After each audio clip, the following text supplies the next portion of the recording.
12 regras para a vida. Um antídoto para o caos. Por Jordan B. Peterson. Editora Alta Books. Canal Le Conde. Regra segunda. Cuide de si mesmo como cuidaria de alguém sob sua responsabilidade.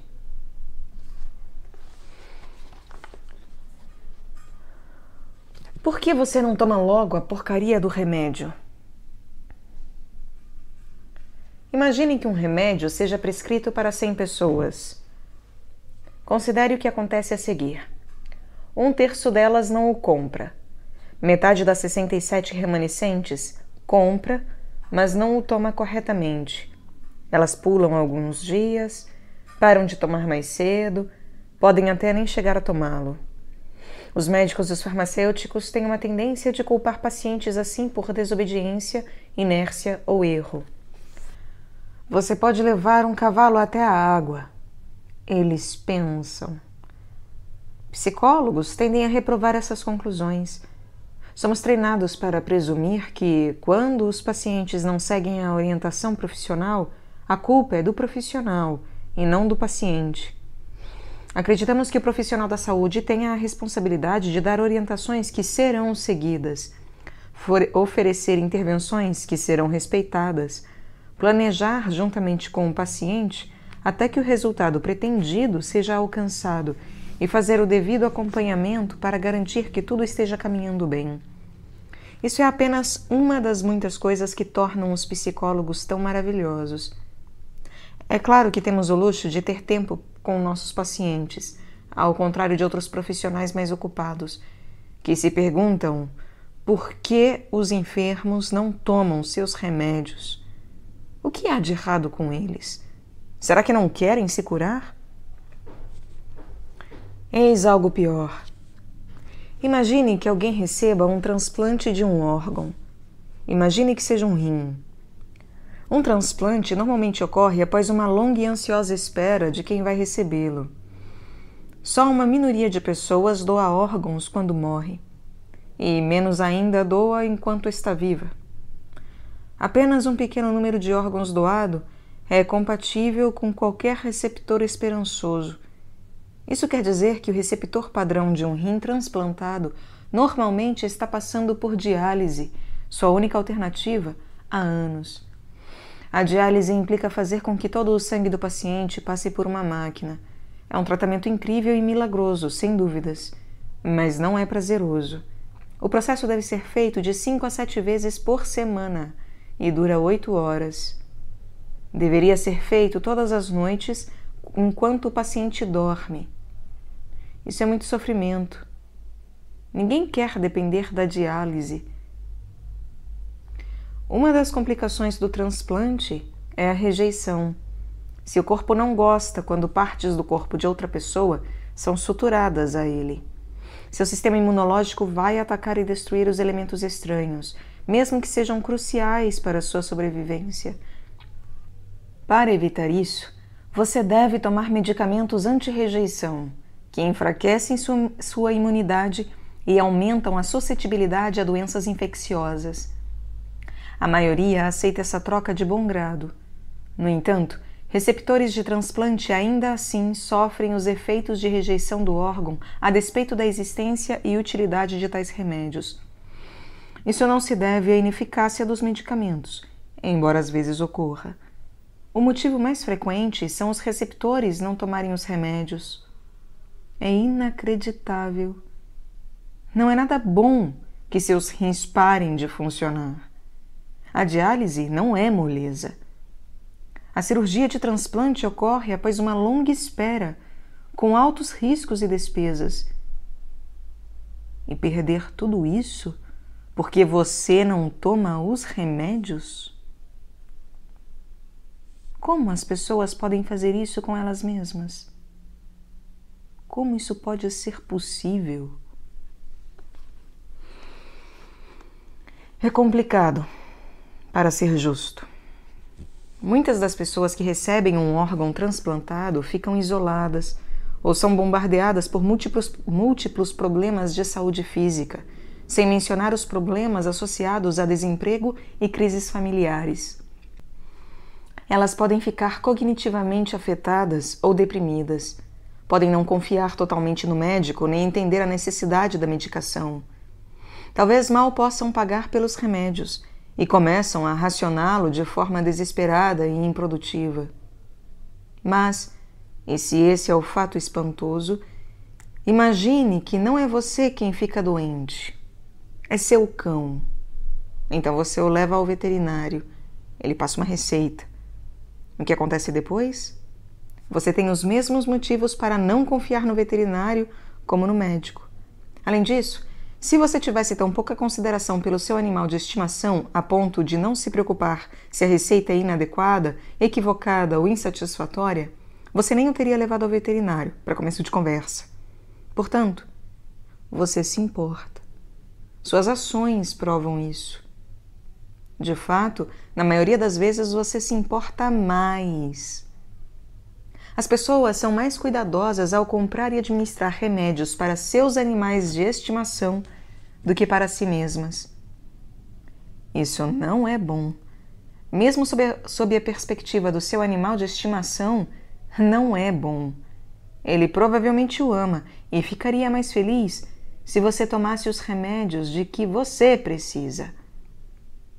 É difícil concluir qualquer coisa desse conjunto de fatos, a não ser que as pessoas parecem amar seus cães, gatos, furões e pássaros, e talvez até seus lagartos, mais do que a si mesmas. E isso é terrível. Quanta vergonha deve haver por algo assim ser real. O que será que faz as pessoas preferirem seus animais de estimação a si mesmas? Foi uma antiga história do livro de Gênesis, o primeiro do Antigo Testamento, que me ajudou a encontrar uma resposta para essa desconcertante pergunta. A história mais antiga e a natureza do mundo. Duas histórias da criação de duas fontes diferentes do Oriente Médio parecem estar entrelaçadas na narrativa do Gênesis. Na primeira, em ordem cronológica, porém historicamente mais recente, conhecida como narrativa sacerdotal, Deus criou o cosmos usando sua palavra divina para trazer luz, água e terra à existência, e fazendo o mesmo com as plantas e os corpos celestes. Depois ele criou os pássaros, animais e peixes, novamente usando a fala, e finalizou com o homem, macho e fêmea, ambos formados à sua imagem. Tudo isso ocorre em Gênesis, capítulo 1.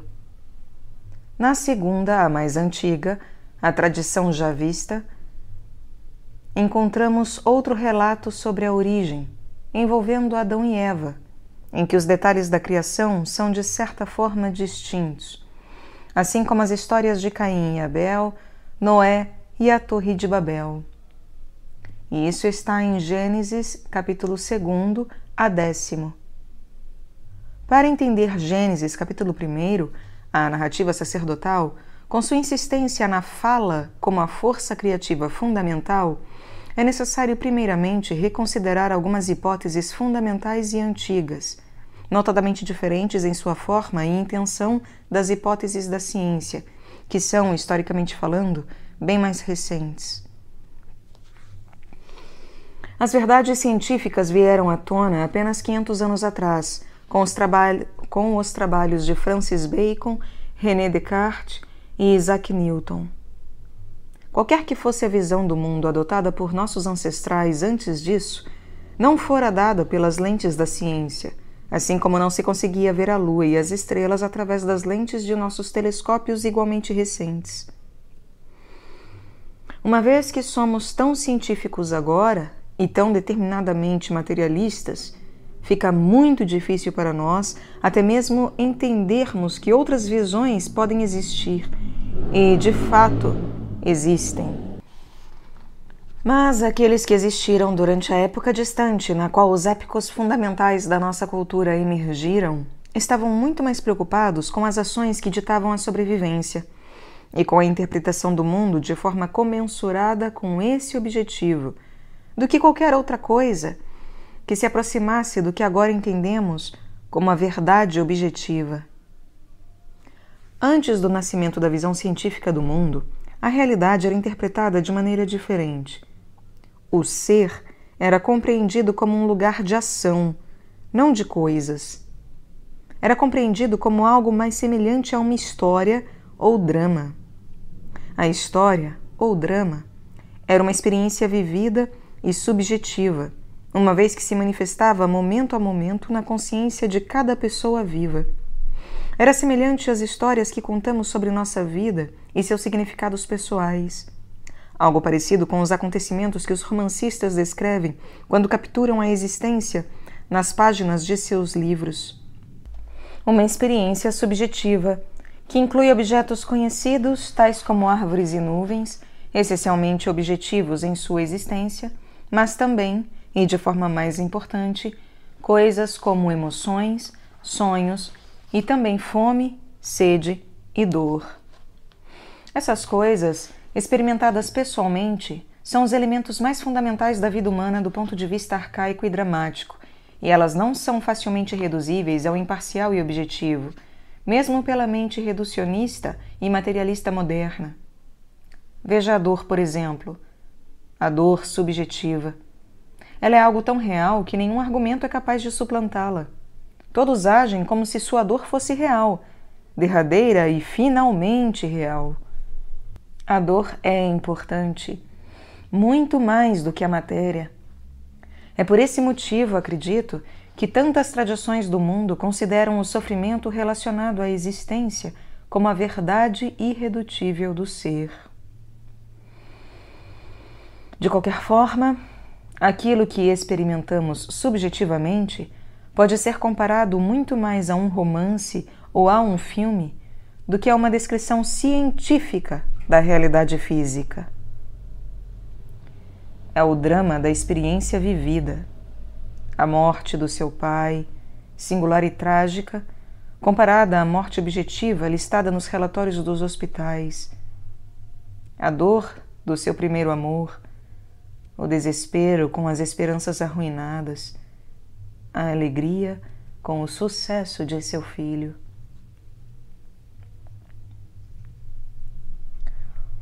O domínio não da matéria, mas do que importa. O mundo científico da matéria pode ser reduzido, de certa forma, aos seus elementos constitutivos fundamentais, moléculas, átomos e até mesmo quarks. No entanto, o mundo da experiência tem constitutivos primais também. São elementos necessários, cujas interações definem o drama e a ficção. Um deles é o caos. Outro é a ordem. O terceiro, uma vez que há três, é o processo que faz a mediação entre os dois e que parece idêntico ao que as pessoas modernas chamam de consciência. É a nossa eterna subjugação aos dois primeiros que nos faz duvidar da validade da existência, que nos faz erguer as mãos em desespero e deixar de cuidar de nós mesmos corretamente. É o conhecimento adequado do terceiro que nos permite encontrar a única saída real. O caos é o domínio da ignorância em si. É um território inexplorado. O caos é o que se estende eternamente e sem limites, além das divisas de todos os estados, ideias e disciplinas. É o estrangeiro, o estranho, o membro de outra gangue. É o barulho que aumenta durante a noite, os monstros embaixo da cama, a raiva escondida de sua mãe e a doença do seu filho. O caos é o desespero e o horror que você sente quando foi profundamente traído. É o lugar onde você vai parar quando tudo dá errado, quando seus sonhos morrem e sua carreira entra em colapso ou seu casamento acaba. É o submundo do conto de fadas e do mito, onde o dragão e o ouro, guardado por ele, coexistem eternamente. O caos é onde estamos quando não sabemos onde estamos, e o que fazemos quando não sabemos o que estamos fazendo. Ele é, em resumo, todas aquelas coisas e situações que não conhecemos nem entendemos. O caos é o potencial sem forma do qual o Deus do Gênesis, capítulo 1, criou a ordem usando a linguagem no princípio do tempo. Esse é o mesmo potencial a partir do qual nós, feitos à sua imagem, criamos o romance e os momentos em constante mutação de nossa vida. E o caos é a liberdade, a terrível liberdade também. A ordem, por contraste, é o território explorado, é a hierarquia de lugar, posição e autoridade com centenas de milhões de anos. É a estrutura da sociedade, é também a estrutura fornecida pela biologia, especialmente à medida que você está adaptado, como de fato está, à estrutura da sociedade. A ordem é a tribo, a religião, o coração, o lar e o país. É a sala de estar segura e reconfortante em que a lareira crepita e as crianças brincam. É a bandeira da pátria. É o valor da moeda. A ordem é o chão sob seus pés e seus planos para o dia. É a grandeza da tradição, as fileiras das carteiras em uma sala de aula, os trens que partem na hora, o calendário e o relógio. A ordem é a máscara pública que somos obrigados a usar, a polidez de um encontro de estranhos civilizados e o fino gelo sobre o qual patinamos. A ordem é o lugar em que o comportamento do mundo se iguala às nossas expectativas e nossos desejos. O lugar em que todas as coisas acontecem como queremos. Mas a ordem é, às vezes, a tirania e o entorpecimento também. Quando as demandas por certeza, uniformidade e pureza ficam muito unilaterais. Quando tudo está definido, estamos na ordem. Estamos nela quando as coisas estão saindo conforme o planejado e não há nada novo ou perturbador. No domínio da ordem, as coisas acontecem da forma que Deus planejou. Gostamos de estar lá. Os ambientes com os quais estamos familiarizados são agradáveis. Na ordem, conseguimos pensar sobre as coisas em longo prazo. Lá, as coisas funcionam e somos estáveis, calmos e capazes. Por esse motivo, raramente saímos de lugares que compreendemos, sejam geográficos ou conceituais, e certamente não gostamos quando somos forçados a sair ou quando isso acontece acidentalmente. Você está na ordem quando tem um amigo leal ou um aliado confiável.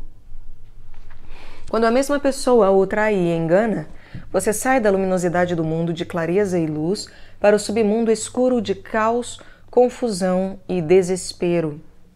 Essa é a mesma mudança que enfrenta e o mesmo lugar que visita quando a empresa em que trabalha começa a falir e seu emprego fica em risco. Quando sua declaração de imposto de renda foi entregue, é ordem. Quando você é auditado, é caos. A maioria das pessoas prefere ser assaltada do que ser auditada. Antes da queda das Torres Gêmeas, era a ordem. O caos se manifestou em seguida. Todos sentiram. O próprio ar se tornou incerto. O que exatamente caiu? Pergunta errada. O que exatamente permaneceu em pé? Essa era a questão ali. Quando o gelo sobre o qual você patina é sólido, isso é ordem. Quando o chão se rompe, as coisas desmoronam e você mergulha no gelo, é caos. A ordem é o condado dos hobbits de Tolkien, pacífico, produtivo e seguramente habitável mesmo pelos ingênuos. O caos é o reino subterrâneo dos anões usurpado por Smaug. Smaug? Não sei como se pronuncia. A serpente que esconde o tesouro. O caos é o fundo do oceano, onde Pinóquio foi para resgatar seu pai do monstro, o dragão-baleia que soltava fogo.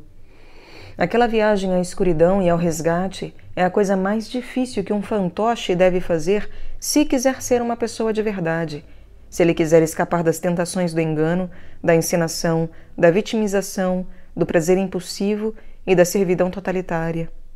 Se ele quiser assumir seu lugar como um genuíno ser no mundo.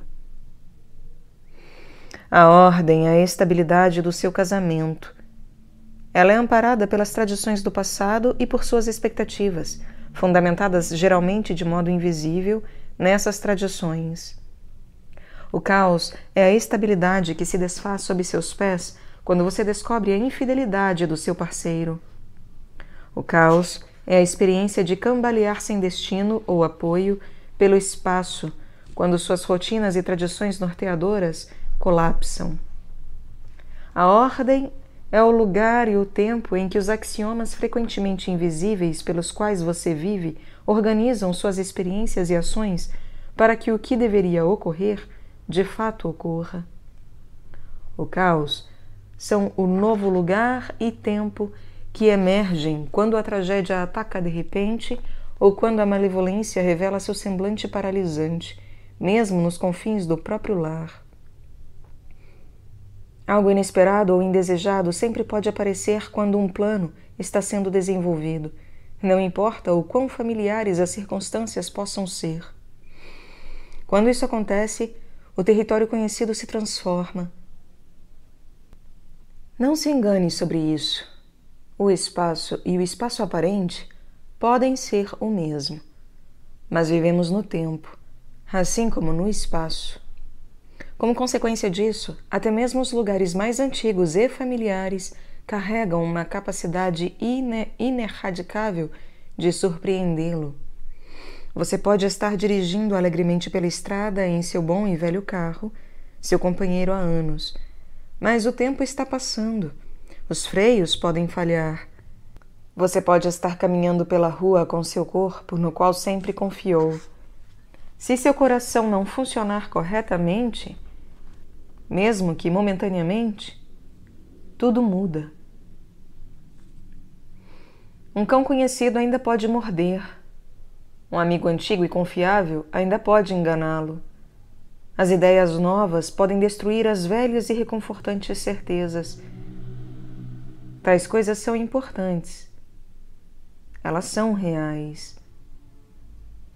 Nosso cérebro reage instantaneamente quando o caos aparece, com circuitos simples e super rápidos mantidos desde a antiguidade, quando nossos ancestrais moravam nas árvores e as serpentes davam o bote em um piscar de olhos. Após essa reação profundamente reflexa do corpo, praticamente instantânea, vêm as reações das emoções, mais complexas e lentas, desenvolvidas mais tarde, e após isso, o pensamento de ordem mais alta, que pode perdurar segundos, minutos ou anos. Toda essa reação é instintiva de alguma forma, e quanto mais rápida, mais instintiva.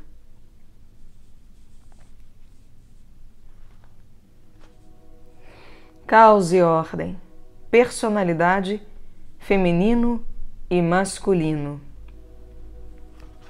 O caos e a ordem são dois dos elementos mais fundamentais da experiência vivida, duas das subdivisões mais básicas do próprio ser.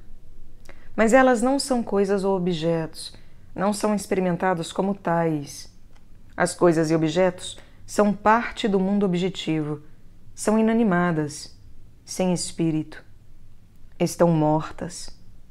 Não é o caso da ordem e do caos. Esses são percebidos, experimentados e compreendidos, supondo que sequer sejam compreendidos, como personalidades. E isso é igualmente verdadeiro para percepções, experiências e compreensão das pessoas modernas, tanto quanto dos seus antepassados na antiguidade. Essas pessoas apenas não percebem. A ordem e o caos não são compreendidos objetivamente primeiro, como coisas e objetos, e depois personificados.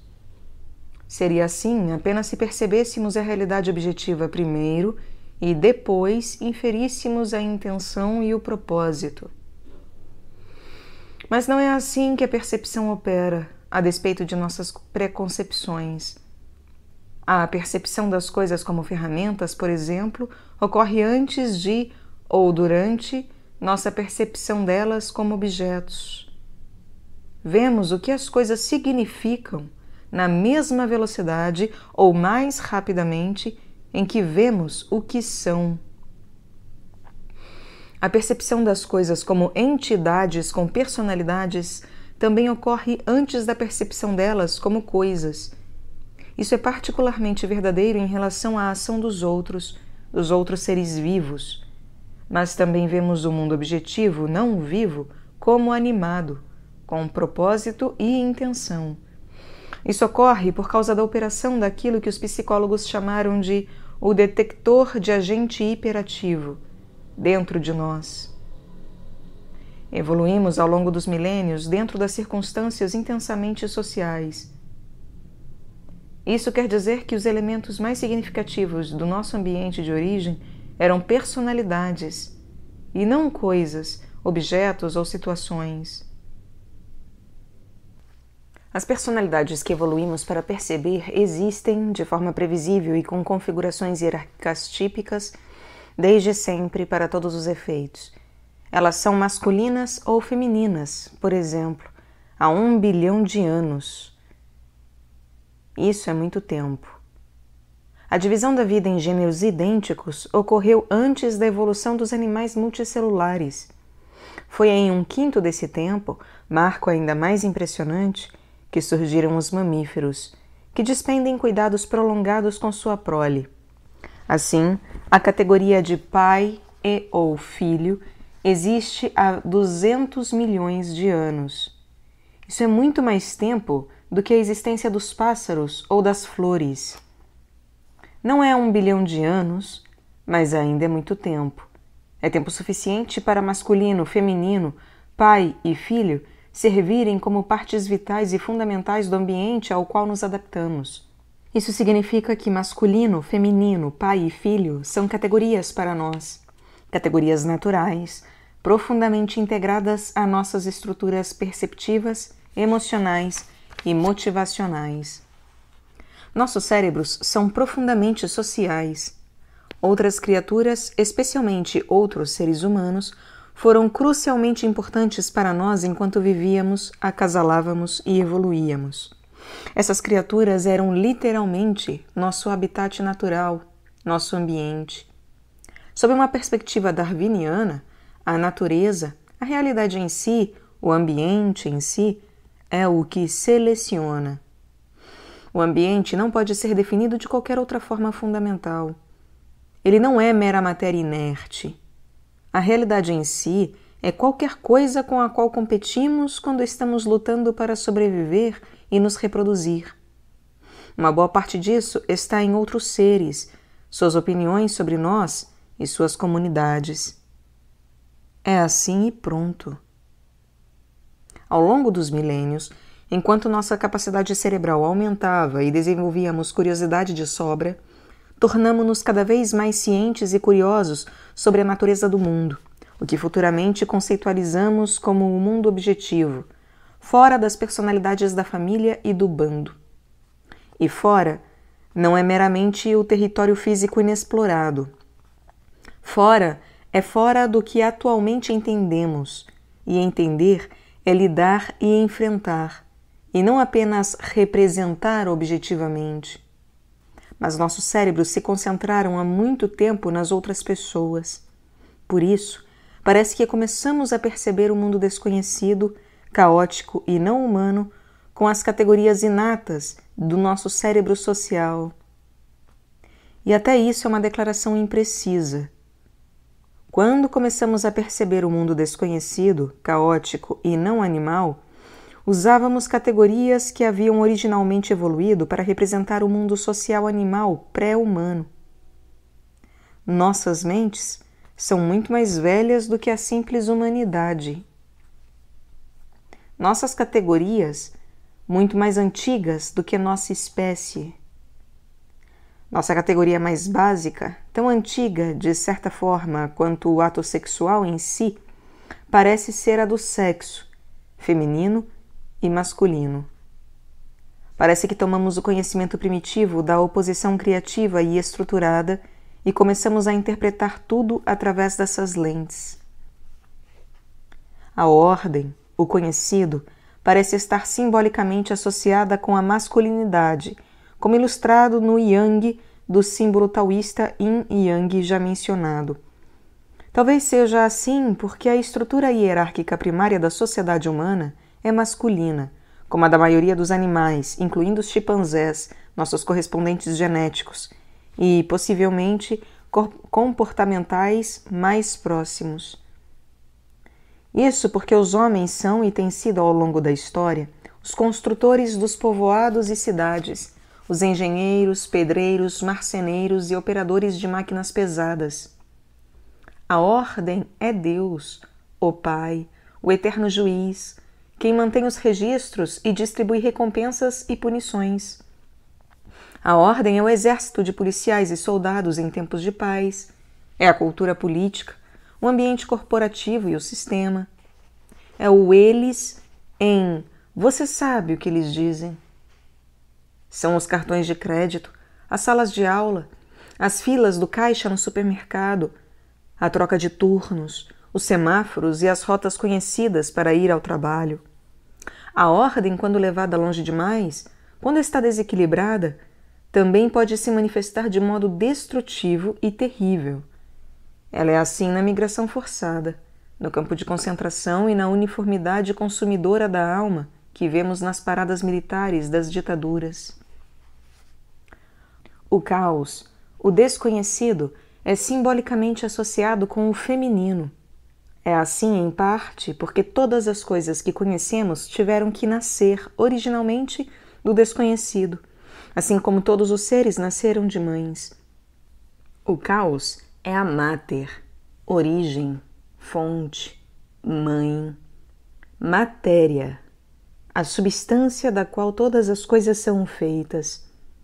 Também é o que importa, matter, e o que é importante, what matters, matter, matéria, matter.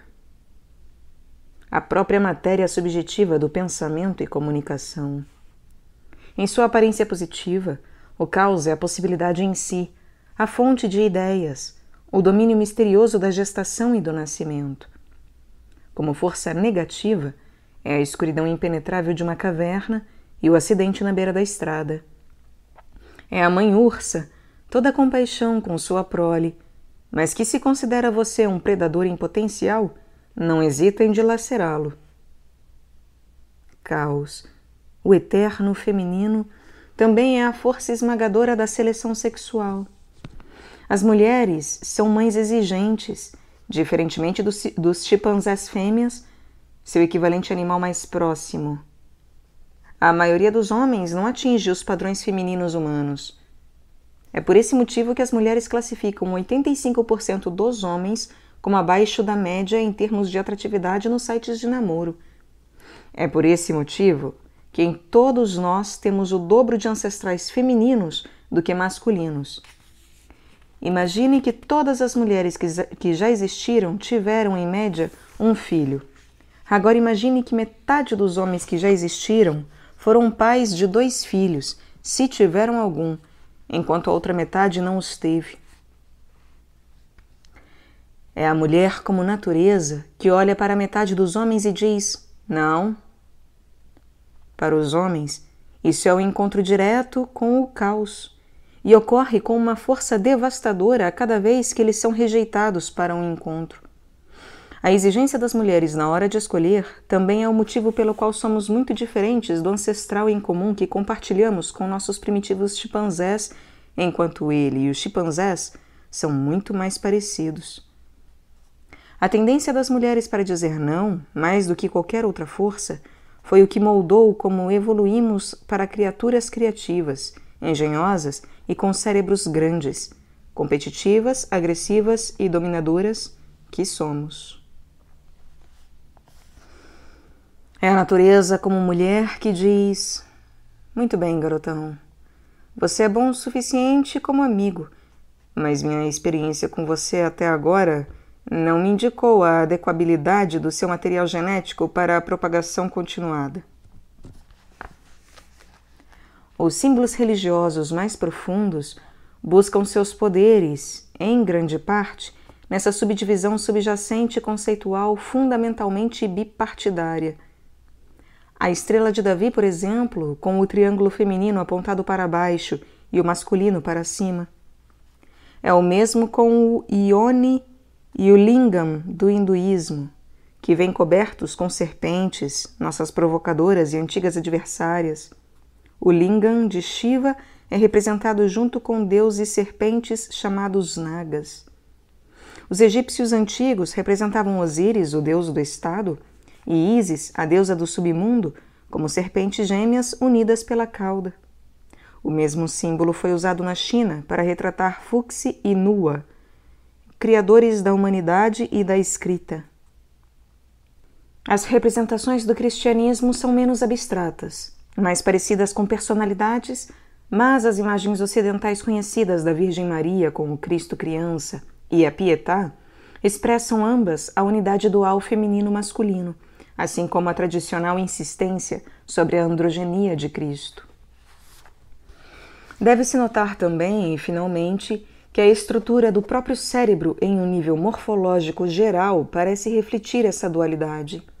Isso, para mim, indica a realidade fundamental que transcende a metafórica da divisão simbólica feminino-masculino, uma vez que o cérebro é adaptado, por definição, à realidade em si, isto é, a realidade conceitualizada dessa forma quase darwiniana. Elkonon Goldberg, aluno do grande neuropsicólogo russo Alexandre Luria, propôs bem lúcida e diretamente que a simples estrutura hemisférica do córtex reflete a divisão fundamental entre novidade, o desconhecido ou o caos, e a rotinização, o conhecido ou a ordem. Ele não faz referência aos símbolos representando a estrutura do mundo em referência a essa teoria, mas isso é ainda melhor. Uma ideia é mais crível quando surge como consequência das investigações em domínios diferentes. Já sabemos tudo isso, mas não sabemos que sabemos. Porém, compreendemos imediatamente quando é articulado dessa maneira. Todo mundo entende a ordem e o caos, o mundo e o submundo, quando são explicados usando-se esses termos. Todos temos uma sensação palpável do caos espreitando em tudo o que nos é familiar. É por isso que entendemos histórias estranhas e surreais como o Pinóquio, a Bela Adormecida, o Rei Leão, a Pequena Sereia e a Bela e a Fera, com seus cenários eternos do conhecido e desconhecido, mundo e submundo. Já estivemos nesses dois lugares muitas vezes, às vezes por casualidade, às vezes por escolha. Muitas coisas começam a fazer sentido quando entendemos conscientemente o mundo dessa maneira. É como se o conhecimento sobre o corpo e a alma se alinhasse com o do seu intelecto.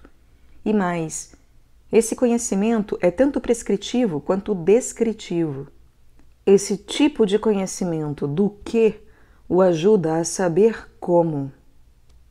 Esse é o tipo de de onde você pode extrair um deveria. A justaposição taoísta do yin e yang, por exemplo, não retrata simplesmente o caos e a ordem como os elementos fundamentais do ser. Ela também lhe diz como agir. O caminho, o percurso taoísta da vida, é representado pela, ou existe na, divisa entre as serpentes gêmeas. O caminho é o percurso do ser correto.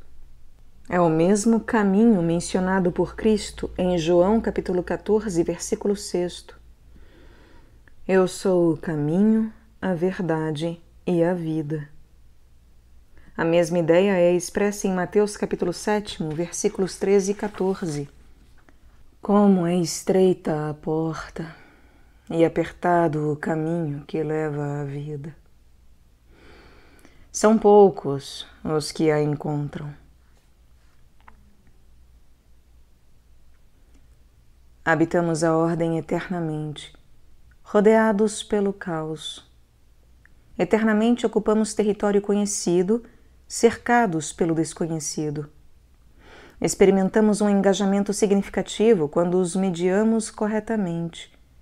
Somos adaptados, no sentido darwiniano mais profundo, não ao mundo de objetos, mas às meta-realidades de ordem e caos, Yang e Yin.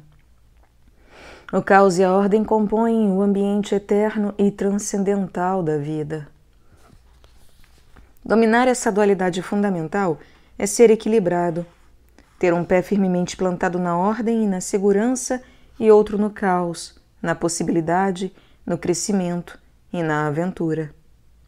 Quando a vida repentinamente se revela intensa, arrebatadora e significativa, quando o tempo passa e você está tão absorto no que está fazendo que sequer percebe, é nesse exato momento que você está localizado bem na fronteira entre a ordem e o caos. O significado subjetivo que encontramos lá é a reação do nosso ser profundo, nosso eu instintivo, neurológica e evolutivamente fundamentado, indicando que estamos garantindo a estabilidade, mas também a expansão do território habitável e produtivo, do espaço que é pessoal, social e natural.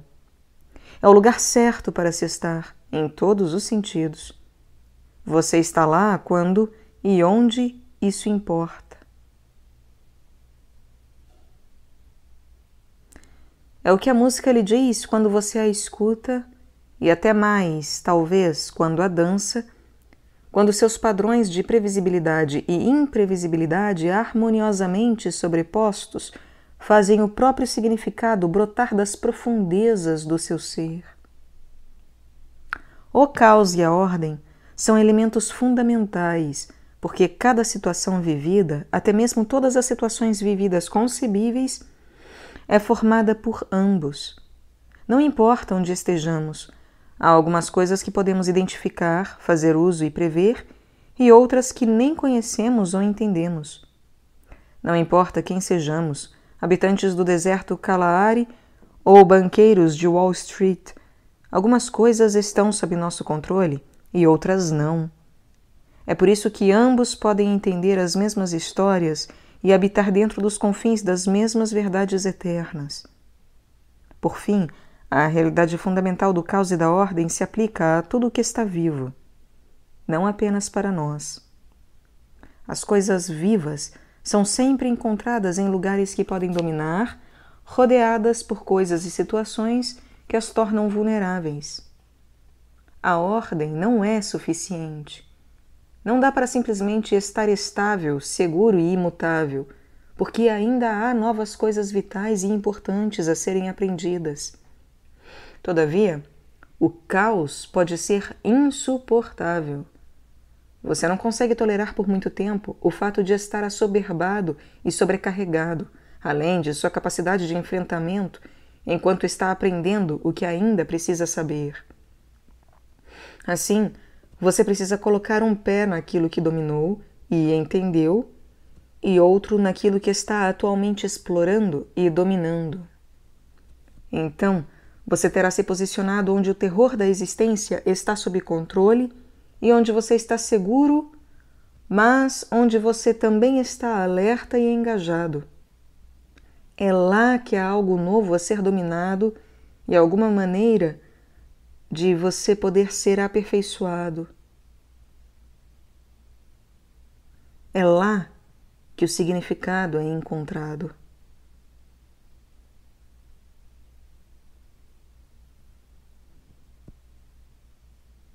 O Jardim do Éden. Lembre-se, como falamos anteriormente, de que as histórias do Gênesis foram amalgamadas de várias outras. Após a narrativa sacerdotal mais recente, Gênesis capítulo 1, que reconta o surgimento da ordem a partir do caos, vem a segunda, ainda mais antiga, a parte javista, começando essencialmente com Gênesis capítulo 2. A narrativa javista, que usa o nome Yud-He Vav-He, ou Javé, para representar Deus, contém a história de Adão e Eva, junto com uma explicação muito mais detalhada dos eventos do sexto dia, aludidos na primeira história sacerdotal.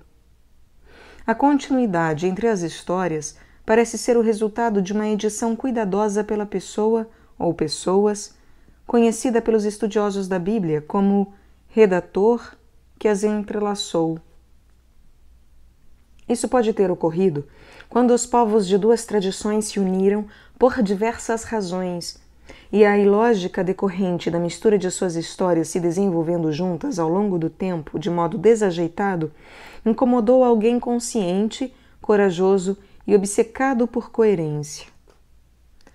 De acordo com a história já vista da criação, primeiro Deus criou um lugar circunscrito, conhecido como Éden, que, em aramaico, a suposta língua de Jesus, significa lugar bem provido de água, ou paraíso. Pairidaesa, em iraniano antigo ou avéstico, que significa área, jardim, murada ou protegida. Que significa área, jardim, área murada ou protegida. Deus colocou Adão lá junto com todos os tipos de árvores frutíferas, duas das quais foram demarcadas. Uma delas era a árvore da vida, a outra a árvore do conhecimento do bem e do mal. Então Deus disse a Adão para pegar quantas frutas quisesse, mas acrescentou que a fruta da árvore do conhecimento do bem e do mal era proibida.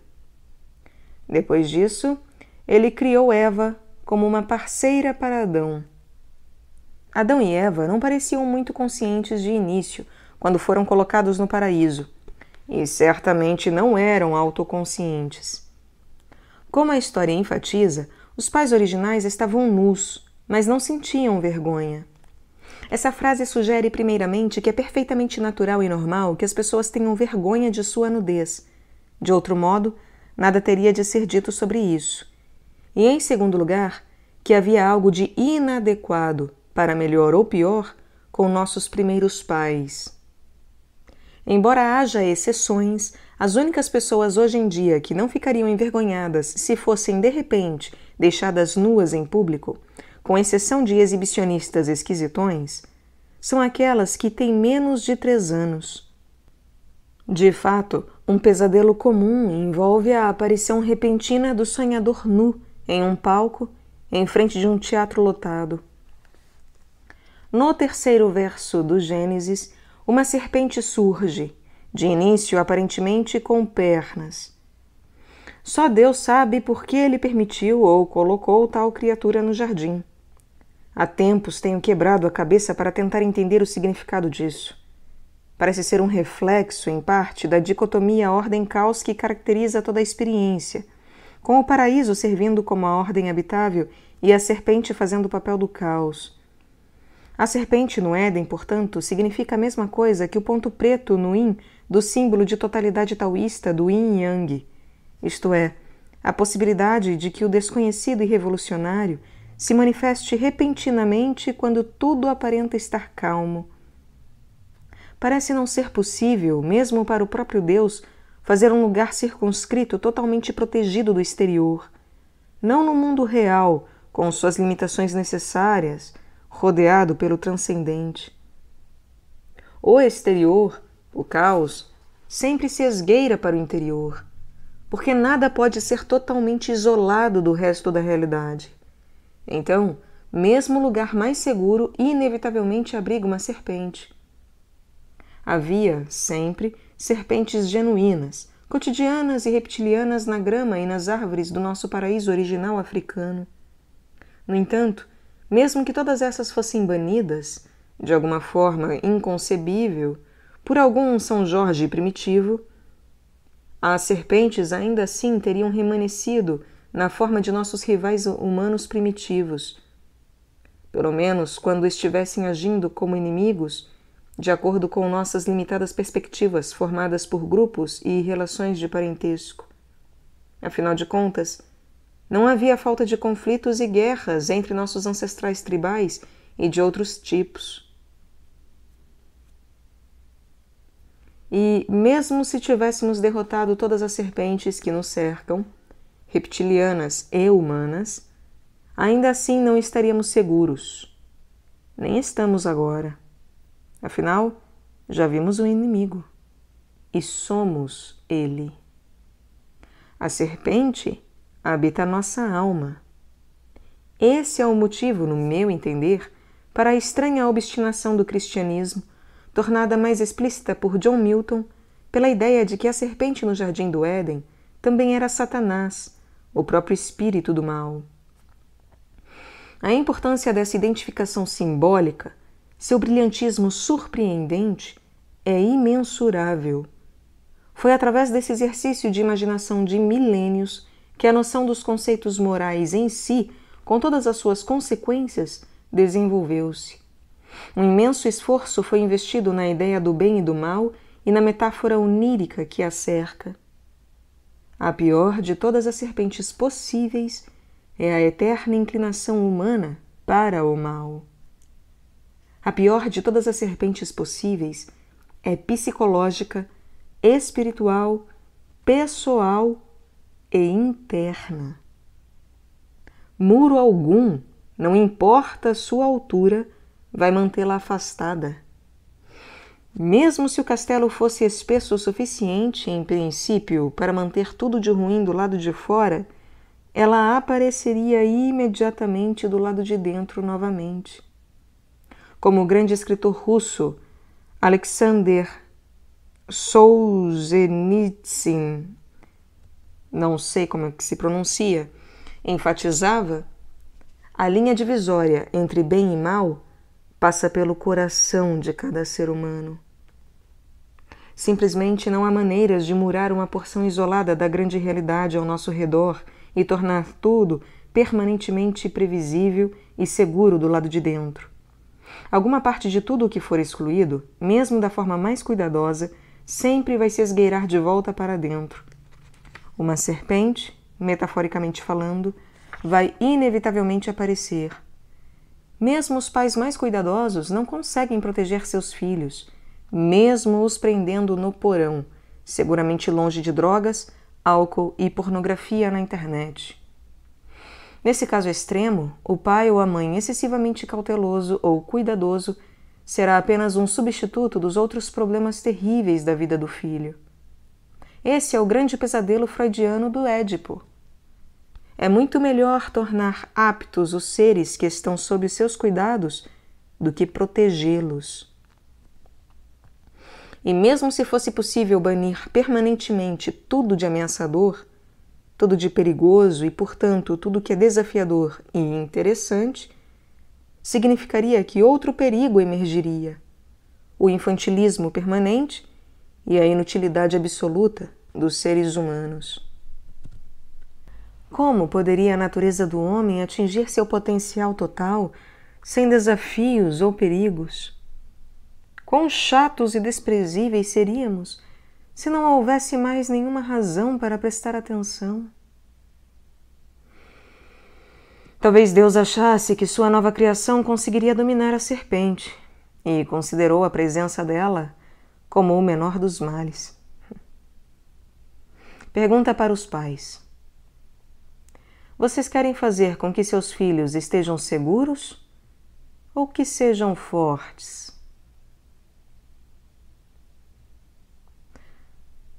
De qualquer forma, há uma serpente no jardim, e ela é uma besta sutil, de acordo com a história antiga, difícil de ser vista, nebulosa, astuta, ludibriosa e perigosa. Assim, não é uma surpresa quando ela tenta enganar Eva. Por que Eva e não Adão? Poderia ser apenas acaso. Eram 50% de chances para Eva, estatisticamente falando. E são chances bem altas. Mas aprendi que essas histórias antigas não têm nada de aleatório. Qualquer coisa acidental que não sirva à trama foi deixada de lado há muito tempo. Como o dramaturgo russo Anton Chekhov advertiu, Se há uma arma pendurada na parede no ato 1, ela tem que ser disparada no seguinte. Caso contrário, não tinha nada que estar ali. Talvez a Eva primordial tivesse mais razões para se preocupar com as serpentes do que Adão. Talvez houvesse uma chance maior, por exemplo, de que as serpentes atacassem as crianças que habitavam as árvores. Talvez por esse motivo as filhas de Eva sejam mais protetivas, autoconscientes, temerosas e nervosas até hoje, até especialmente na mais igualitária das sociedades humanas modernas. De qualquer forma, a serpente diz a Eva que se ela comesse do fruto proibido, não morreria. Em vez disso, seus olhos seriam abertos. Ela seria como Deus, sabendo diferenciar o bem do mal. Claro, a serpente não avisa que ela seria como Deus apenas nesse sentido. Mas é uma serpente, afinal de contas. Sendo humana e querendo saber mais, Eva decide comer a fruta. Puf! Ela acorda. Está consciente, talvez autoconsciente pela primeira vez. Agora, nenhuma mulher consciente e lúcida vai tolerar um homem não desperto. Então, Eva imediatamente compartilha a fruta com Adão. Isso torna Adão autoconsciente. Pouco mudou. As mulheres têm tornado os homens autoconscientes desde o princípio dos tempos. Elas fazem isso, primeiramente, ao rejeitá-los, mas também o fazem ao envergonhá-los, caso não assumam a responsabilidade. Não é surpresa, uma vez que a mulher carrega o fardo primário da reprodução. É muito difícil tentar entender como seria de outra forma. Mas a capacidade da mulher de envergonhar os homens e torná-los autoconscientes é ainda uma força primária da natureza. Então você pode perguntar, que raios as serpentes têm a ver com a visão? Bem, primeiro, é claramente importante vê-las, porque podem atacá-lo, especialmente quando você é pequeno e habita as árvores, assim como seus ancestrais arborícolas. A doutora Lynn Isbell, professora de Antropologia e Comportamento Animal na Universidade da Califórnia, sugeriu que a visão impressionantemente apurada, quase única, dos seres humanos foi uma adaptação forçada pela qual passamos há dezenas de milhões de anos pela necessidade de detectar e evitar o terrível perigo das serpentes, com as quais nossos ancestrais coevoluíram.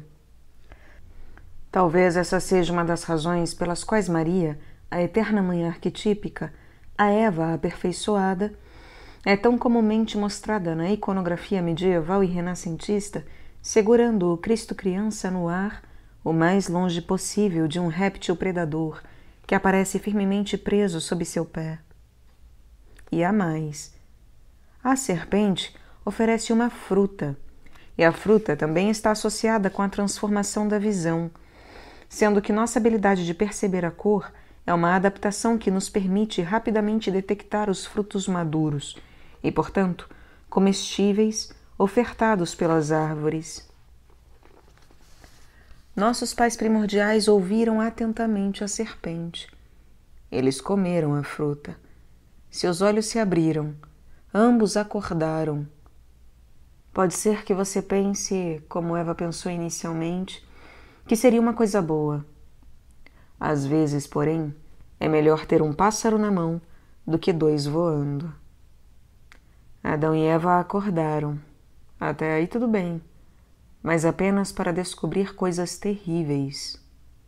A primeira delas, perceberam que estavam nus. O macaco nu. Meu filho descobriu que estava nu bem antes de ter 3 anos. Ele queria se vestir sozinho, mantinha a porta do banheiro bem fechada, não aparecia em público sem roupas. Eu não conseguia, por mais que tentasse, ver como isso tinha alguma relação com sua criação. Aquilo foi uma descoberta pessoal, sua própria realização e escolha de reações. Para mim, parecia algo inerente, O que significa saber que se está nu, ou pior, saber que você e seu parceiro estão nus? Toda sorte de coisas terríveis, expressas de forma bem horripilante, por exemplo, pelo pintor renascentista Hans Baldung Grien, cujos quadros inspiraram a ilustração que está no início deste capítulo. A nudez significa vulnerabilidade e ser facilmente ferido. A nudez significa estar sujeito ao julgamento pela beleza e saúde. Significa estar desprotegido e desarmado na selva da natureza e do homem. É por isso que Adão e Eva se envergonham imediatamente após seus olhos terem sido abertos. Eles podiam ver, e o que viram, em primeiro lugar, foi a si mesmos. Suas falhas se sobressaíram, sua vulnerabilidade estava à mostra. Diferentemente de outros mamíferos, cujos abdômenes delicados são protegidos pela expansão em forma de armadura de suas costas, eles eram criaturas eretas, com as partes mais vulneráveis de seus corpos expostas ao mundo. E o pior ainda estava por vir. Adão e Eva juntaram folhas de figueira para se cobrir, na versão internacional padrão em português, e para usar como tangas na nova tradução na linguagem de hoje. Logo em seguida, para cobrir seus frágeis corpos e proteger seus egos. Depois, rapidamente correram e se esconderam. Em sua vulnerabilidade, agora inteiramente percebida, sentiram-se indignos de estar perante Deus. Se não consegue se identificar com esse sentimento, você simplesmente não está pensando. A beleza envergonha a feiura. A força envergonha a fraqueza. A morte envergonha a vida. E o ideal nos envergonha a todos. Assim, nós o tememos e ressentimos, até o odiamos. E, é claro, esse é o próximo tema examinado em Gênesis, na história de Caim e Abel. O que devemos fazer a respeito disso? Abandonar todos os ideais de beleza, saúde, brilhantismo e força? Não é uma boa solução. Isso simplesmente garantiria que sentiríamos vergonha o tempo todo e que mereceríamos isso de forma ainda mais justa. Não quero que as mulheres que deslumbram com sua mera aparência desapareçam para que os outros não se sintam constrangidos. Não quero que intelectos como o do John von Neumann desapareçam só porque não têm uma boa nota em matemática. Quando ele tinha 19 anos, havia redefinido os números. Números! Graças a Deus por John von Neumann. Graças a Deus por Grace Kelly, Anita Ekberg e Mônica Bellucci. Tenho orgulho de me sentir indigno na presença de pessoas assim. É o preço que todos pagamos para poder almejar, realizar e ambicionar. Não foi por acaso que Adão e Eva se cobriram. A próxima parte da história é totalmente cômica, na minha opinião, embora também seja trágica e terrível. Naquela noite, quando o Éden estava mais fresco, Deus saiu para sua caminhada noturna, mas não encontrou Adão. Isso intriga a Deus, que estava acostumado a caminhar com ele. Adão, chama a Deus, aparentemente esquecendo que ele consegue enxergar através dos arbustos. Onde você está? Adão imediatamente se revela, mas de maneira deplorável. Primeiro como um neurótico, depois como um delator. O Criador de todo o universo chama e Adão responde: ouvi sua voz, Deus, mas estava nu e me escondi. O que isso quer dizer? Que as pessoas, inquietas por causa de sua vulnerabilidade, temem eternamente dizer a verdade, mediar o caos e a ordem e manifestar seu destino. Em outras palavras, tem medo de caminhar com Deus. Isso não é particularmente admirável, mas é certamente compreensível. Deus é um pai julgador. Seus padrões são altos. É difícil agradá-lo. Deus diz: quem foi que lhe disse que você estava nu? Você comeu alguma coisa que não deveria? E Adão, em sua mediocridade, aponta imediatamente para Eva, seu amor, sua parceira, sua alma gêmea, e a dedura. Ele diz: a mulher, aquela que você me deu, entregou-me a fruta, e eu comi. Que patético! E que preciso! A primeira mulher fez com que o primeiro homem se tornasse autoconsciente e rancoroso. Então, o primeiro homem culpou a primeira mulher. Depois, o primeiro homem culpa a Deus. Isso é exatamente como cada macho rejeitado se sente até hoje. Primeiro, ele se sente pequeno diante do potencial objeto de seu amor, após ter sua aptidão reprodutiva rebaixada. Então xinga Deus por tê-la feito tão maldosa, e ele, tão inútil, se ele tiver qualquer juízo, e o ser em si, tão profundamente falho. Depois, apela para pensamentos de vingança. Que atitude totalmente desprezível e totalmente compreensível. Pelo menos a mulher tinha a serpente para culpar, e mais tarde é revelado que a serpente é o próprio Satanás, por mais improvável que pareça. Dessa forma, podemos entender e ser solidários com o erro de Eva. Ela foi enganada pelo melhor. Mas e Adão? Ninguém o forçou a dizer o que disse. Infelizmente, o pior ainda não acabou, para o homem ou para a besta. Primeiro, Deus amaldiçoa a serpente, dizendo que agora ela terá que se arrastar por aí, sem pernas, sempre correndo o perigo de ser pisoteada por seres humanos enfurecidos. Depois, ele diz à mulher que terá filhos na dor e desejará um homem indigno, por vezes rancoroso, que, em consequência, será senhor do destino biológico da mulher para toda a eternidade.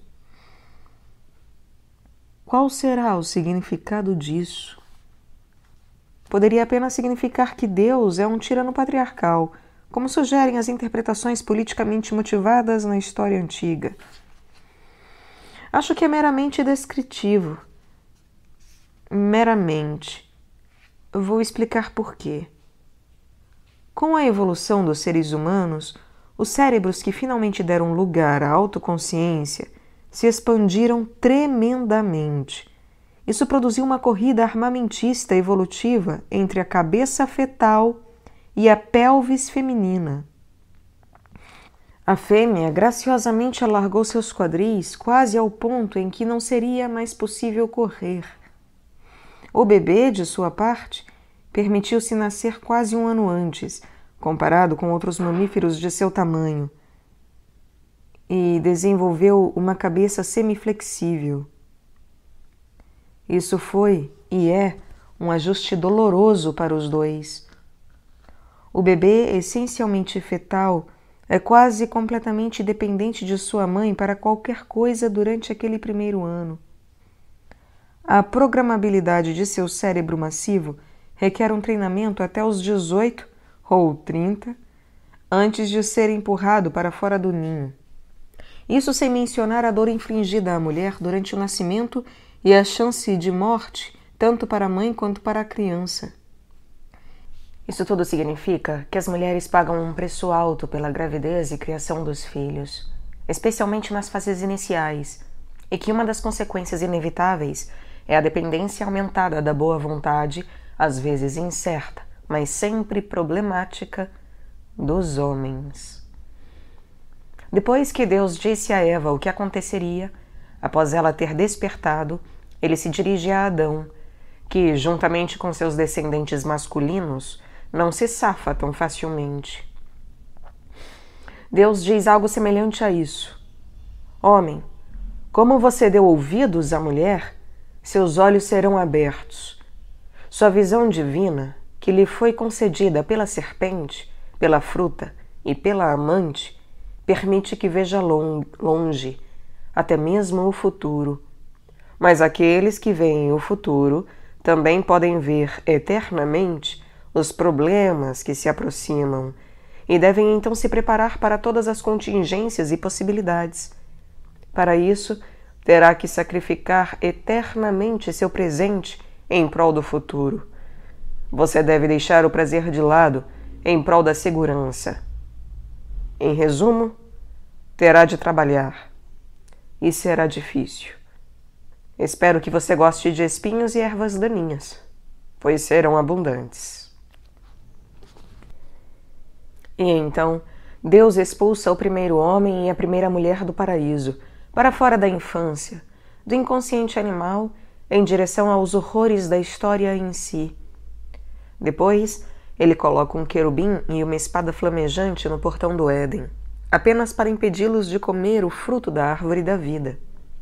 Isso, em particular, parece ser um pouco maldoso. Por que não tornar os pobres humanos imortais de uma vez? Especialmente se esse é seu plano para o futuro final, de qualquer maneira, como a história mostra. Mas quem ousaria questionar Deus? Talvez o paraíso seja algo que devemos construir, e a imortalidade, merecer. Assim, voltamos à nossa pergunta inicial. O que será que faz as pessoas preferirem seus animais de estimação a si mesmas? Agora você tem a resposta, derivada de um dos textos fundamentais da humanidade. Por que alguém deveria cuidar de alguém tão indefeso, feio, envergonhado, assustado, sem valor, covarde, rancoroso, defensivo e acusador quanto um descendente de Adão? Mesmo que esse alguém, esse ser, seja ele mesmo. E, de forma alguma, pretendo excluir as mulheres dessa colocação. Todas as razões que já debatemos até aqui para reprovar a humanidade são aplicáveis aos outros, assim como a si mesmo. São generalizações sobre a natureza humana. Nada mais específico. Mas você sabe muito mais sobre você mesmo. Você é mau o suficiente, como as outras pessoas o conhecem. Mas somente você sabe a total extensão de suas transgressões, insuficiências e inadequações secretas. Ninguém sabe mais do que você sobre todas as formas como sua mente e seu corpo são falhos. Ninguém tem mais razão para desprezá-lo, para vê-lo como patético. E ao negar algo que possa fazer bem a si mesmo, você pode se autopunir por todas as suas falhas. Um cão inofensivo, inocente e inconsciente é claramente mais merecedor. Mas se você ainda não está convencido, vamos considerar outra questão vital. Ordem, caos, vida, morte, pecado, visão, trabalho e sofrimento. Isso não é suficiente para o autor do Gênesis, nem para a própria humanidade. A história continua com toda a sua catástrofe e tragédia, e as pessoas envolvidas, ou seja, nós, devem lutar com mais um despertar doloroso. A seguir, somos condenados a contemplar a própria moralidade. Bem e mal. Quando seus olhos foram abertos, Adão e Eva perceberam mais do que apenas sua nudez e a necessidade de laborar. Também passaram a conhecer o bem e o mal. A serpente disse, em referência ao fruto: pois Deus sabe que no dia em que dele comerdes, vossos olhos se abrirão e sereis como deuses, conhecedores do bem e do mal. O que isso poderia significar? O que poderia ter sobrado para ser explorado e relatado após o vago percurso já descoberto? Bem, o simples contexto indica que deve ter algo a ver com jardins, serpentes, desobediência, fruta, sexualidade e nudez. Foi o último item, nudez, que finalmente me deu uma pista. Levou anos. Os cães são predadores, assim como os gatos. Eles matam e comem. Não é bonito, mas mesmo assim os aceitamos como animais de estimação e cuidamos deles, dando sua medicação quando estão doentes. Por quê? Eles são predadores. Mas é apenas sua natureza. Não podemos ser responsabilizados por isso. Eles estão com fome. Não são maus. Não têm a presença de espírito e a criatividade e, acima de tudo, a autoconsciência necessárias para a engenhosa crueldade do homem. E por que não? É simples. Diferente de nós, os predadores não compreendem sua fraqueza e vulnerabilidade fundamentais de sua subjugação à dor e à morte. Mas sabemos exatamente como e onde podemos ser feridos e por quê. Essa é uma boa definição de autoconsciência. Somos conscientes de nosso próprio desamparo, finitude e mortalidade. Podemos sentir dor, repulsa própria, vergonha e horror, e sabemos disso. Sabemos o que nos faz sofrer. Sabemos como o terror e a dor podem ser infligidos a nós. E isso quer dizer que sabemos exatamente como infligi-los aos outros. Sabemos como estamos nus e como essa nudez pode ser explorada. E isso quer dizer que sabemos como os outros estão nus e como podem ser explorados. Podemos aterrorizar as outras pessoas conscientemente. Podemos machucar e humilhá-las por erros que nos são muito familiares. Podemos torturá-las, literalmente, vagarosa, hábil e terrivelmente. Isso é muito mais do que predação. É uma mudança qualitativa na compreensão. É um cataclismo tão grande quanto o desenvolvimento da própria autoconsciência. É a entrada do conhecimento do bem e do mal no mundo. É a segunda fratura ainda não curada da estrutura da existência. É a transformação do próprio ser em um empreendimento moral, todo voltado para o desenvolvimento da sofisticada autoconsciência. Apenas o homem poderia ter concebido o banco de tortura, a dama de ferro e os anjinhos, que são um instrumento de tortura. Apenas o homem infligirá o sofrimento para fins de sofrimento. Essa é a melhor definição do mal que já consegui formular. Os animais não são capazes disso, mas os seres humanos, com suas habilidades semidivinas de causar sofrimento, muito provavelmente são. E com essa percepção, temos praticamente uma legitimação da ideia muito impopular nos círculos intelectuais modernos do pecado original. E quem ousaria dizer que não há o elemento da escolha em nossa transformação evolutiva, individual e teológica? Nossos ancestrais escolheram seus parceiros sexuais e os selecionaram pela consciência? E a autoconsciência? E o conhecimento moral? E quem pode negar que o senso de culpa existencial permeia a experiência humana? Quem poderia deixar de notar que, sem essa culpa, esse senso de corrupção inerente e a capacidade para fazer o mal, o homem fica a um passo da psicopatia? Os seres humanos tem uma grande capacidade para fazer o mal. É um atributo único no mundo da vida. Podemos e deixamos as coisas piores voluntariamente, com total conhecimento daquilo que estamos fazendo, assim como acidental, descuidada e de uma maneira propositadamente imprudente. Considerando essa capacidade terrível, essa inclinação para ações malévolas, seria de surpreender termos uma grande dificuldade de cuidar de nós mesmos ou dos outros? Ou mesmo duvidarmos do valor do projeto humano como um todo? E suspeitamos de nós mesmos por uma boa razão há muito tempo. Milhares de anos atrás, os antigos mesopotâmicos acreditavam, por exemplo, que toda a humanidade foi feita a partir do sangue de Kingo, o monstro mais terrível que a grande deusa do caos poderia criar em seus momentos mais vingativos e destrutivos. Após chegar a conclusões assim, como poderíamos não questionar o valor do nosso ser, e mesmo do próprio ser?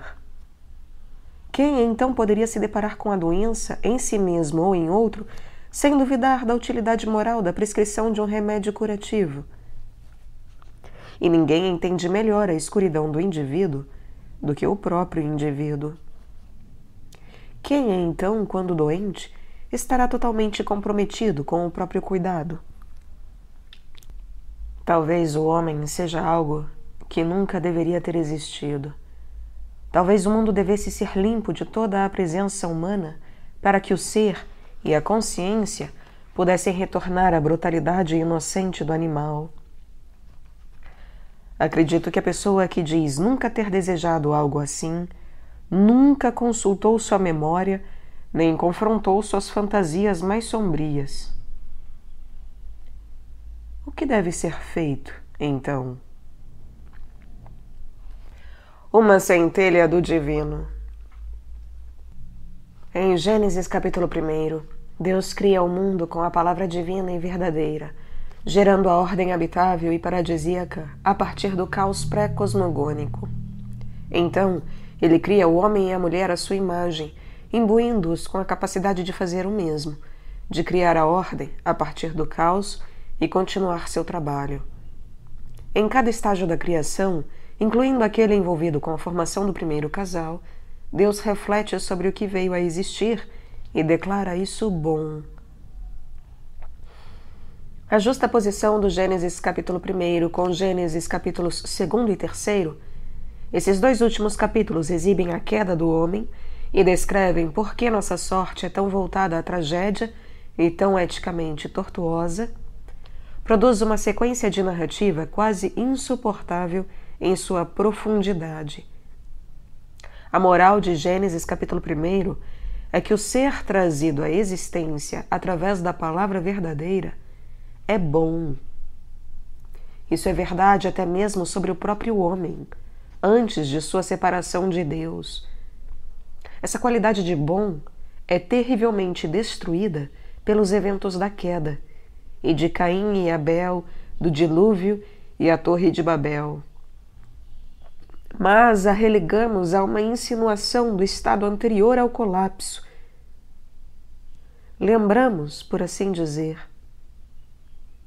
Permanecemos eternamente nostálgicos da inocência da infância, do divino e inconsciente ser do animal e da floresta intocada e virgem, alta como uma catedral. Encontramos alívio nessas coisas, idolatramos, mesmo se formos autoproclamados ambientalistas ateus do tipo mais anti-humano.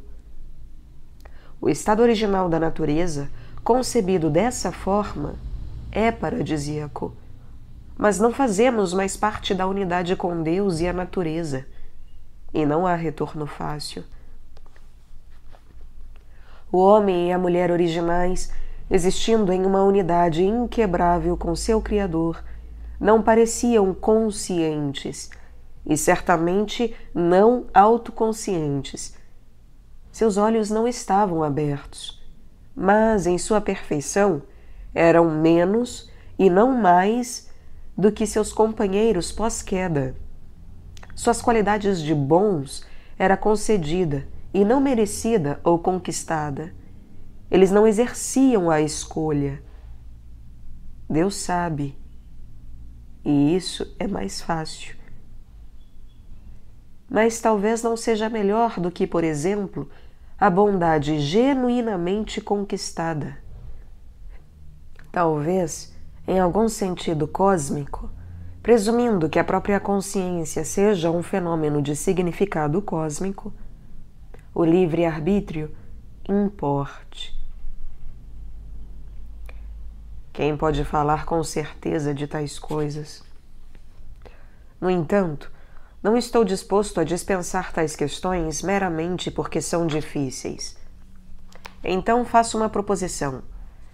Talvez não seja o simples surgimento da autoconsciência e da ascensão do nosso conhecimento moral da morte e da queda o que nos aflige e nos faz duvidar do nosso próprio valor.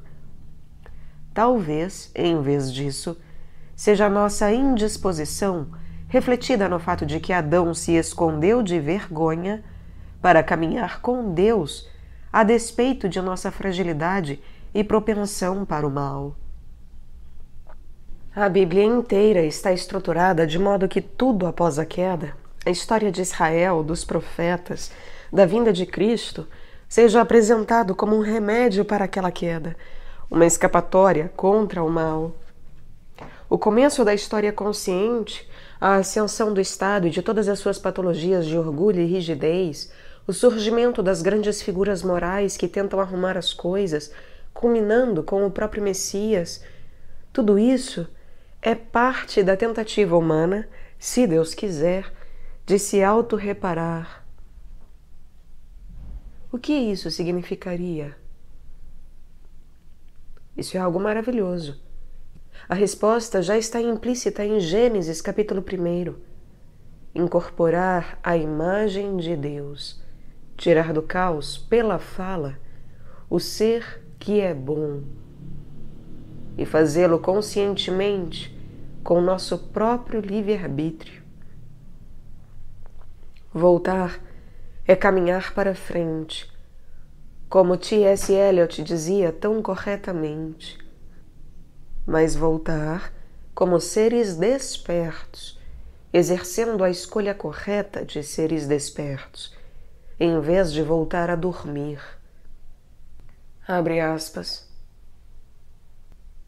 Não cessaremos de explorar, e o fim de toda a nossa exploração será chegar aonde começamos e conhecer o lugar pela primeira vez. Pelo portão desconhecido, relembrado, quando o último da terra partiu para descobrir, é aquilo que era o princípio.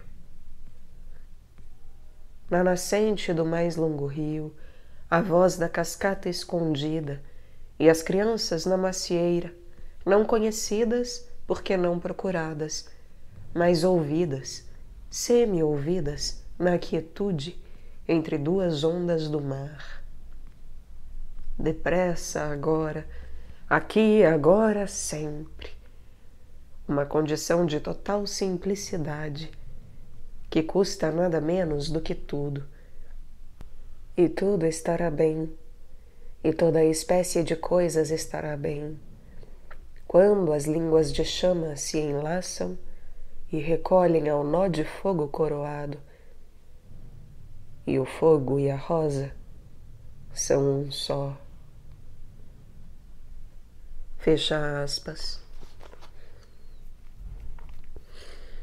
Se desejamos cuidar de nós mesmos apropriadamente, teremos que respeitar a nós mesmos. Mas não fazemos isso, pois somos, pelo menos em nossos próprios olhos, criaturas caídas. Se vivêssemos na verdade, se falássemos a verdade, então poderíamos caminhar com Deus novamente e respeitar a nós mesmos, os outros e o mundo. Então poderíamos cuidar de nós mesmos como cuidamos das pessoas de quem gostamos. Poderíamos nos empenhar para colocar o mundo em ordem. Poderíamos orientá-lo em direção ao céu, onde gostaríamos que as pessoas de quem gostamos habitassem, em vez do inferno, onde nosso ressentimento e ódio condenaria a todos eternamente. Nas áreas em que o cristianismo surgiu, 2000 anos atrás, as pessoas eram muito mais selvagens do que são hoje.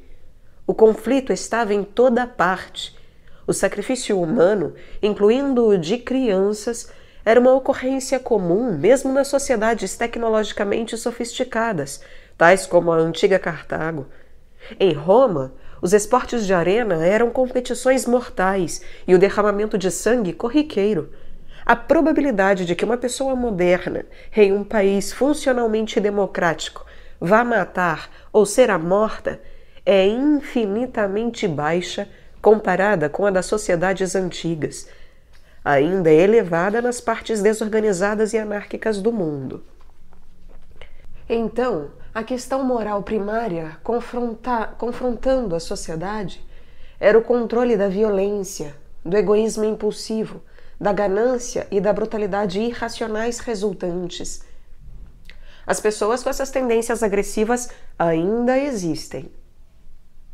Pelo menos agora sabem que esse comportamento é aquém do ideal e tentam controlá-lo, ou encontram grandes obstáculos sociais, se não o fizerem. Mas agora outro problema surge também, que talvez fosse menos comum em nosso passado mais rude. É fácil acreditar que as pessoas são arrogantes, egoístas e que sempre estão se preocupando só consigo mesmas. O cinismo que faz dessa opinião um truísmo universal é difundido e está em voga. Mas essa orientação com o mundo não é de forma alguma uma característica de muitas pessoas. Elas têm o problema oposto.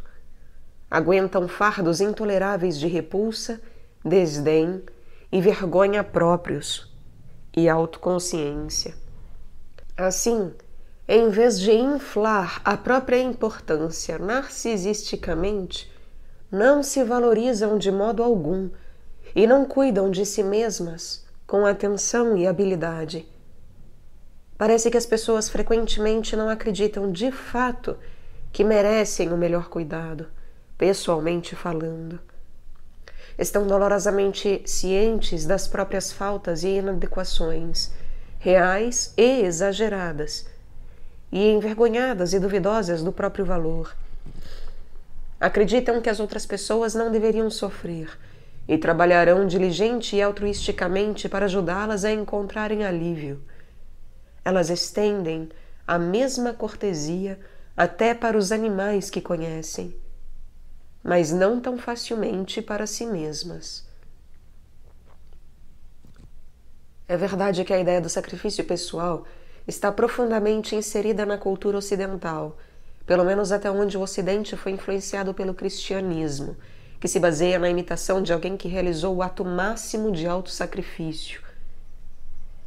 Qualquer alegação de que a regra de ouro não signifique sacrifique-se pelos outros poderá, portanto, parecer duvidosa. Mas a morte arquetípica de Cristo existe como um exemplo de como aceitar a finitude, a traição e a tirania heroicamente, como caminhar com Deus a despeito da tragédia do conhecimento autoconsciente, e não como uma diretiva para nos vitimizar em serviço dos outros. Sacrificar-nos para Deus, ou para o bem maior, se preferir, não significa sofrer silenciosa e voluntariamente quando uma pessoa ou organização nos exige mais, de modo reiterado, do que nos é oferecido em troca. Isso significa que estamos apoiando a tirania e permitindo que sejamos tratados como escravos. Não é virtuoso ser vitimizado por um bully, mesmo que o bully seja você mesmo. Aprendi 2 lições muito importantes com Jung, o famoso psicólogo profundo suíço, sobre fazer aos outros o que gostaria que fizessem a você ou amar o próximo como a si mesmo. A primeira lição foi que nenhuma dessas declarações tem qualquer coisa a ver com ser bom. A segunda foi que ambas são equações e não imposições. Se sou amigo, familiar ou amor de alguém, então estou moralmente obrigado a negociar o melhor possível em meu favor, assim como eles em favor deles. Se eu não fizer isso, vou acabar como escravo e a outra pessoa como tirana. O que há de bom nisso? É muito melhor para qualquer relacionamento quando ambas as partes são fortes. Além do mais, há pouca diferença entre lutar pelos seus direitos quando você está sofrendo bullying, atormentado ou escravizado de alguma outra forma, e pelos direitos de alguém. Como Jung demonstra, isso significa abraçar e amar o pecador, que é você mesmo, assim como perdoar e ajudar alguém que está tropeçando e é imperfeito. Como o próprio Deus afirma, como diz a história, minha é a vingança, eu retribuirei, diz o Senhor. De acordo com essa filosofia, você não pertence a si mesmo simplesmente. Você não é simplesmente dono de si para que possa torturar e se maltratar. Isso é em parte porque seu ser está inexoravelmente unido ao ser dos outros, e os maus tratos a si mesmo têm consequências catastróficas para os outros. Isso fica evidente de forma mais clara, talvez, após o suicídio, quando aqueles deixados para trás estão geralmente desolados e traumatizados. Mas, metaforicamente falando, também há o seguinte: você tem uma centelha do divino em você, que não lhe pertence, mas a Deus. Somos, afinal de contas, de acordo com Gênesis, feitos à sua imagem. Temos a capacidade semidivina da consciência. Nossa consciência participa em levar o ser adiante pela palavra. Somos versões divinas de baixa resolução, quinóticas.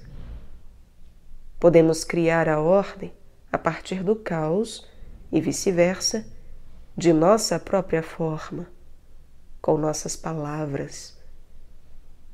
Então, podemos não ser Deus exatamente, mas também não somos nada. Durante meus próprios períodos de escuridão no submundo da alma, eu me vi frequentemente dominado e admirado pela habilidade das pessoas de se tornarem amigas, de amar seus parceiros íntimos, pais e filhos, e de fazerem o que devem para manter a máquina do mundo funcionando. Conheci um homem, machucado e com deficiências devidas a um acidente de carro, que era empregado na companhia de eletricidade local. Durante anos após o acidente, ele trabalhou lado a lado com outro homem que sofria de uma doença neurológica degenerativa. Eles se ajudavam enquanto reparavam as linhas, cada um suprindo o que faltava no outro. Esse tipo de heroísmo cotidiano é a regra, acredito, e não a exceção.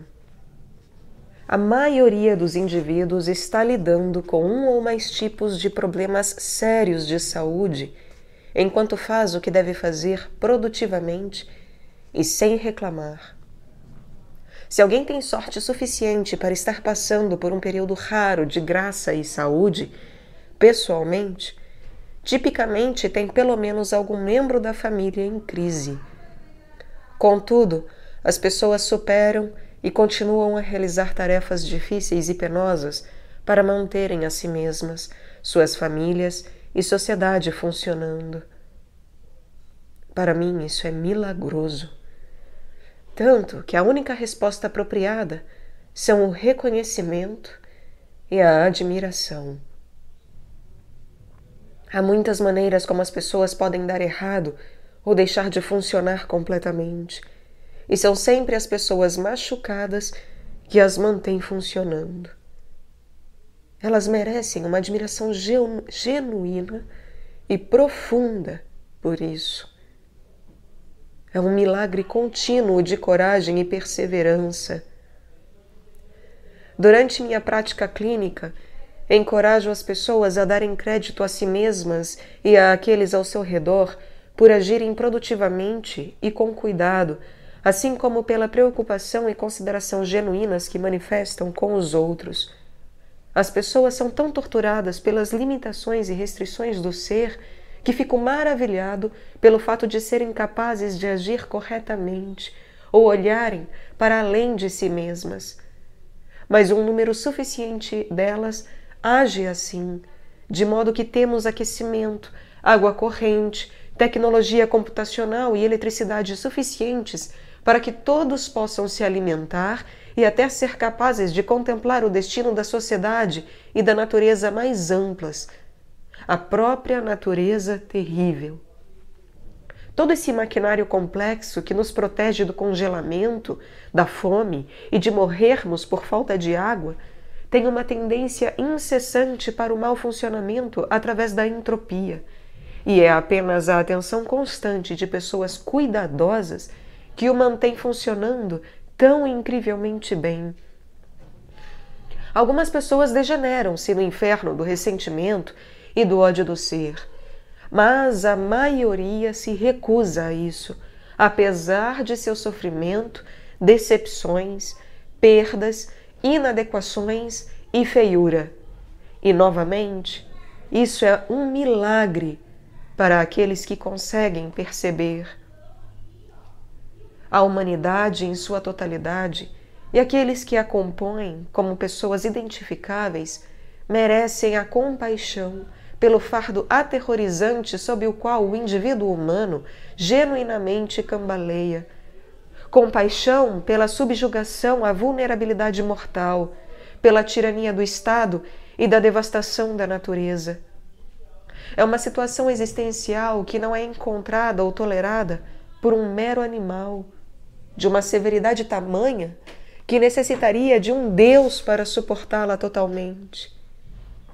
É essa compaixão que deveria ser o medicamento adequado para o autodesprezo consciente, que, embora justificável, é apenas metade de toda a história verdadeira. O ódio pelo eu e pela humanidade deve ser equilibrado com a gratidão pela tradição, através da forma e do assombro perante o que as pessoas normais que encontramos no dia a dia realizam. Sem mencionar as realizações surpreendentes daquelas realmente notáveis. Merecemos respeito. Você merece respeito. Você é importante para outras pessoas, assim como para si mesmo. Você tem um papel vital a ser exercido no destino em desdobramento do mundo. Você é, portanto, moralmente obrigado a cuidar de si mesmo. Você deve cuidar, ajudar e ser bom consigo da mesma forma que cuidaria, ajudaria e seria bom para alguém que ama e valoriza. Sendo assim, você pode ter que se comportar habitualmente de forma que lhe permita um pouco de respeito pelo seu próprio ser. Nada mais justo. Mas todas as pessoas são profundamente falhas. Todos estão destituídos da glória de Deus. Porém, se esse fato cruel significasse que não temos a responsabilidade de cuidar de nós mesmos como dos outros, todos seríamos brutalmente punidos o tempo todo. Isso não seria bom. Isso faria as falhas do mundo, que podem fazer todos aqueles que pensam honestamente questionarem a própria decência do mundo, ficarem piores ainda. De todas as formas. Isso de modo algum pode ser o caminho certo a seguir. Cuidar de si mesmo, da forma que cuidaria de alguém sob sua responsabilidade, significa considerar o que seria realmente bom para você. Não é o que você quer. Também não é o que o faria feliz. Toda vez que você dá um doce a uma criança, você a deixa feliz. Isso não quer dizer que deva dar apenas doces a elas. Feliz, de modo algum, é sinônimo de bom. Você deve fazer com que as crianças escovem os dentes. Elas devem colocar suas roupas de frio quando saírem na neve, mesmo que protestem vigorosamente. Você deve ajudar uma criança a se tornar virtuosa, responsável, um ser desperto e capaz de reciprocidade total, capaz de cuidar de si mesma e dos outros, e de crescer ao fazer isso. Por que você pensaria que é aceitável fazer qualquer coisa menos do que isso a si mesmo? Você precisa considerar o futuro e pensar: como a minha vida seria se eu estivesse cuidando de mim adequadamente? Qual carreira me desafiaria e me tornaria produtivo e prestativo, de modo que pudesse carregar minha parte do fardo e aproveitar as consequências? O que eu deveria estar fazendo quando tenho uma certa liberdade para melhorar minha saúde, expandir meu conhecimento e fortalecer meu corpo? Você precisa saber onde está para que comece a traçar seu percurso. Você precisa saber quem é para que entenda suas armas e fortaleça a si mesmo em respeito às suas limitações. Você precisa saber aonde está indo para que limite a extensão do caos em sua vida, reestruture a ordem e traga a força divina da esperança para o mundo. Você deve determinar aonde está indo para que possa negociar em seu favor, de modo que não acabe cheio de ressentimento, vingança e crueldade. Você tem que articular os próprios princípios para que se defenda daqueles que querem tirar vantagens indevidas, para que esteja confiante e seguro enquanto trabalha e se diverte. Você deve se disciplinar cuidadosamente. Você deve manter as promessas que fez a si mesmo e compensar-se de modo a confiar em si e se motivar. Você precisa determinar como agir consigo mesmo para que tenha mais chances de se tornar e permanecer sendo uma pessoa boa. Seria bom fazer do mundo um lugar melhor.